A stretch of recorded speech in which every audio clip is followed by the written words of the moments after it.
जैसे हम सब माँ बाप चाहते हैं कि अपने बच्चों को पढ़ाई लिखाई और अच्छा उसका भविष्य बने, वैसे मेरे माँ बाप ने भी कोशिश करी और 20 साल में मैं आर्मी में ऑफिसर बन गया और गढ़वाल राइफल में आया। और फिर मैंने कोई 26 साल के करीब आर्मी में नौकरी करी। फिर मैंने अपनी इच्छा से, स्वेच्छा से वॉलंटियर रिटायरमेंट लिया 2018 में। लेकिन ये जो 26 साल की मेरी नौकरी रही, मेरे को लगता है कि ये वाकई में एक किस्मत वाली नौकरी रही है मेरी, कि मेरे को इस नौकरी के दौरान, जैसे सेना को जोड़ा जाता है कि कहीं पे भी बात आती है फ़ौज, तो आता है डिशुम डिशुम, बंदूक, दुश्मन, आतंकवादी, होता ही है। मेरे को ऐसे माहौल में जहाँ डिशुम डिशुम होता है, जहाँ बंदूक चलती हैं, मेरे को बड़े अच्छे मौके मिले। अब आतंकवादी तो हमने मारे, लेकिन ऐसा नहीं है कि हम ही हीरो होते हैं, वो भी हीरो होते हैं जब आते हैं अपने वहाँ से।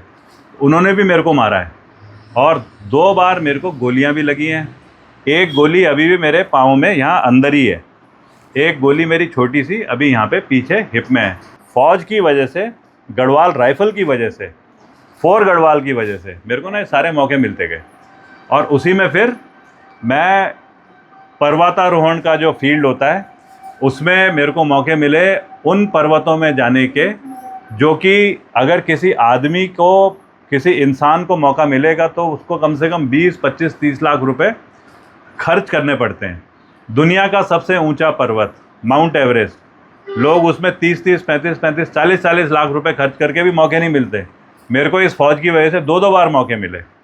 भारत की जो महिलाएं हैं, लेडी आर्मी में ऑफिसर है ना महिलाएं, तो पहला महिलाओं का जो दल माउंट एवरेस्ट जाने की एक जिम्मेवारी सरकार ने जो बनाई, महिला सशक्तिकरण के तहत, कि अगर इस पर्वत को लड़कियां चढ़ेंगी तो इसका मतलब महिला सशक्तिकरण का ना एक पॉजिटिव उदाहरण है। तो वो मौका भी मेरे को ही दिया सरकार ने, फ़ौज ने। और 2 साल लड़कियों को ट्रेन करके, तगड़ी लड़कियां, मतलब सब आज कमांडिंग ऑफिसर हैं। वो कोई कुपवाड़ा में है, कोई किसी जगह पे, उनको खाली इकट्ठा करना, थोड़ा सा ट्रेनिंग देना और एवरेस्ट लेकर के जाना, वो मौका भी मेरे को मिला। ऐसे ही मौके मेरे को ज़िंदगी में बड़े अच्छे, बड़े सही तरीके से चले हैं। जब 2013 में मैं पहली बार उत्तरकाशी में, एक इंस्टीट्यूट है नेहरू पर्वतारोहण संस्था, नेहरू इंस्टीट्यूट ऑफ माउंटेनियरिंग, उसमें मेरे को प्रिंसिपल बना करके भेजा गया। और अप्रैल 2013 में मैं पोस्टिंग आता हूँ वहाँ पे। और ठीक 2 महीने के बाद में जो सबसे बड़ी आपदा आई थी, केदारनाथ आपदा, वो आपदा आ गई। पूरी केदारनाथ घाटी 18-19 किलोमीटर की पूरी ख़त्म हो गई घाटी, बाबा के मंदिर को छोड़ करके।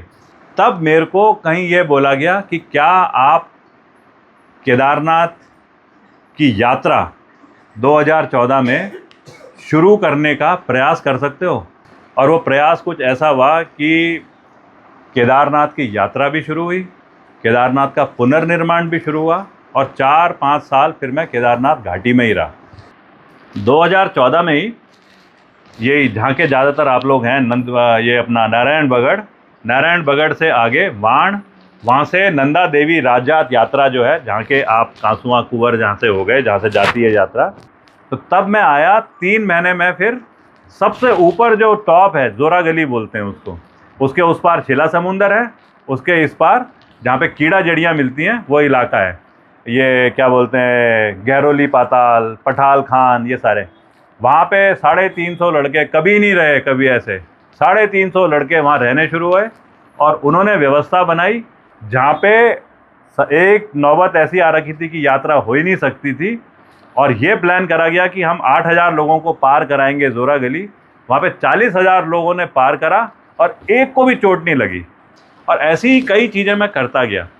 लेकिन ये ज़रूर है कि सीखने के मेरे को बहुत मौके मिले। मेरे को सवाल करे गए, किसी ने बोला कि तू तो कर्नल है, तो तू क्या हमारे लड़के को नौकरी नहीं दिलवा सकता? तो मैंने कहा यार कर्नल तो हूँ, लेकिन फ़ौज की है तो फ़ौज की नौकरी, वहाँ तो ये जुगाड़ शुगाड़ तो चलता नहीं है पैसे पूसे का। तो उन्होंने कहा जुगाड़ की बात तेरे से करेंगे हम।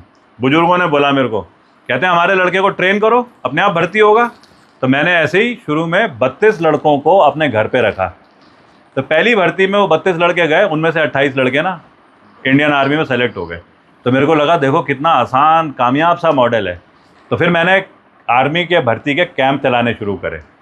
100 लड़कों के कैंप, उसमें लड़कों को रखना, खाना पीना, स्लीपिंग बैग, मैट्रेस, वो सब देना और 4-5 महीने रख करके उनको फ्री पूरा दे करके और ट्रेन करना। अब मैं ये चीज़ सोचता हूँ कि पता है ये सब ना करना कोई मुश्किल नहीं है, लेकिन जब मैंने देखा कि करने के बाद में ये तो कामयाब होते जा रहे हैं और जो मैंने फ़ौज में सीखा है, 57 साल आज मेरी उम्र है और 8-10 साल मैं काम कर सकता हूँ। तो मैं सोचता हूँ कि इन कामों को करने के लिए मेरे को शायद सरकारी तंत्र की ज़रूरत है कि मैं इनको बढ़ा करके और ज़्यादा कैसे कर सकूँ। और ज़्यादा करने के लिए जिस तंत्र की ज़रूरत है उस तंत्र में मेरे जैसे आदमी को इस उम्र के पहुंचने का एक ही तरीका है, वो है चुनाव लड़ कर के राजनीति। अगर मेरे को करना है, चीज़ें बढ़ानी है, तो फिर मेरे को कोशिश करनी पड़ेगी इस जगह कदम लेने की। एक प्रयास कर रहा हूँ। कहीं ना कहीं उत्तराखंड में 70 विधानसभा हैं, उनमें से एक जगह से मेरे को दावेदारी करनी है। मैंने देखा कि ऐसी विधानसभा जहाँ पे कि फौजियों का थोड़ा ज़्यादा गिनती हो, ऐसी विधानसभा जहाँ पे मेरे ये जो यूथ फाउंडेशन कैंप है ना, इसके जो लड़के जो मैं ट्रेन करता हूँ, अभी कोई 15,200 लड़के हैं जो कि आर्मी में नौकरी कर रहे हैं अलग अलग पलटनों में। जैसे मेरी पलटन है 4 गढ़वाल, उसमें 840 की टोटल नफरी होती है एक पलटन की, उसमें से 163 लड़के आज यूथ फाउंडेशन कैंप के हैं। ऐसी सारी गढ़वाल पलटनों में है, सारी कुमाऊँ रेजिमेंट में है। तो मैं देखता हूँ कि इन लड़कों का ज़्यादा कहाँ पे बसाव है। तो एक विधानसभा, वहाँ पे 1450 लड़के आज घर बना करके रह रहे हैं, जो कि हमारी कैंप से ट्रेनिंग लेके भर्ती हुए हैं। तो यही सब सोच करके मैं एक दावेदारी कर रहा हूँ।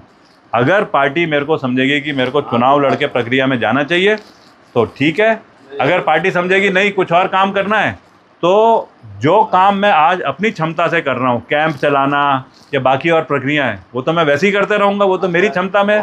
अगर पार्टी मेरे को ये मौका देगी तो मेरे को पक्का यकीन है कि शिद्दत से, भावना से मैं चीज़ों को आगे बढ़ाने का प्रयास करूँगा।